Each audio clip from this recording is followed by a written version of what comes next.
நானே செய்வேன்.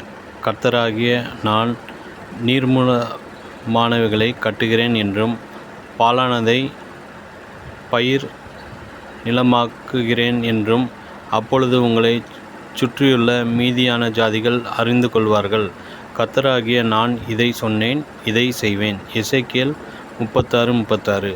கர்த்தர் எசேக்கியேல் தீர்க்கதரிசியின் மூலமாக பாபிலோன் சிறையிருப்பிலுள்ள மக்களுக்கு அநேக வாக்குத்தத்தங்களைக் கொடுத்தார்.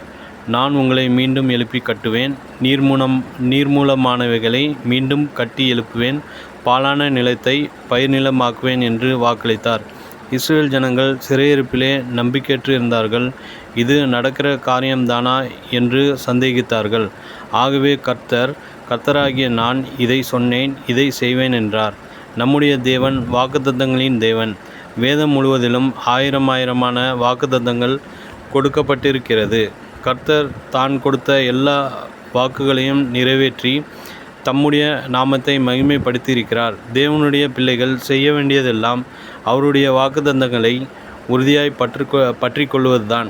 கர்த்தர் உங்களுக்கு ஒரு வாக்குத்தத்தம் கொடுத்திருப்பாரென்றால் அதை உறுதியாய் பற்றி கொள்ளுங்கள். எத்தனை சோதனைகளும் பாடுகளும் வந்தாலும் அந்த வாக்குத்தத்தத்தை விட்டுவிடாதேயுங்கள், மறந்துவிடாதேயுங்கள்.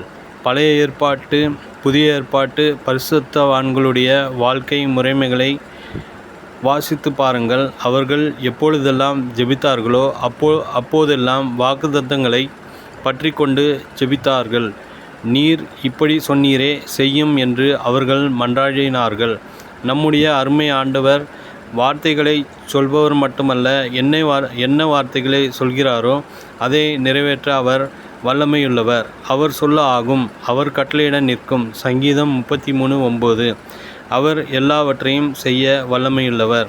யோபு சொல்கிறார், தேவரீர் சகலத்தையும் செய்ய வல்லவர், நீ செய்ய நினைத்தது தடைபடாது. யோபு 42:2. நினைத்ததே தடைபடாது என்று வேதம் சொல்லும்போது அவர் சொன்னது எப்படி தடைபடும்? நிச்சயமாக அதை நிறைவேற்றுவார். அவர் பொய்யுரைக்க மனிதன் அல்ல, மனமாற ஒரு மனுபுத்திரனும் அல்ல. அவர் சொல்லியும் செய்யாதிருப்பாரோ? யோசேப்பின் வாழ்க்கையை வாசித்து பாருங்கள். சிறு வயதிலேயே ஆண்டவர் யோசேப்பை நேசித்தார். தரிசனம் மூலமாக யோசேப்போடு பேசினார். காலம் கடந்து சென்றது. அந்த சொப்பனங்கள் நிறைவேறுவதற்கு எந்த சாத்தியக்கூறும் இல்லாத சூழ்நிலை ஏற்பட்டது. ஆயினும் கர்த்தர் தான் சொன்னதை எல்லாம் நிறைவேற்றி யோசேப்பின் சகோதரர்கள் அவரை பணிந்து கொள்ளும்படி செய்தார். தேவ பிள்ளைகளே, அவர் தம்முடைய எல்லா வார்த்தைகளிலும் ஒன்றையாகிலும் தரையில் விழுந்து போக விடவில்லை என்பதை அறிவீர்கள். 1 சாமுவேல் 3:19. நினைவிற்கு, அப்படியே என் வாயிலிருந்து புறப்படும் வசனமும் இருக்கும், அது வெறுமையா என்னிடத்திற்கு திரும்பாமல் அது நான் விரும்புகிறதை செய்து நான் அதை அனுப்பின காரியமாகும்படி வாய்க்கும். ஏசாயா 55:11.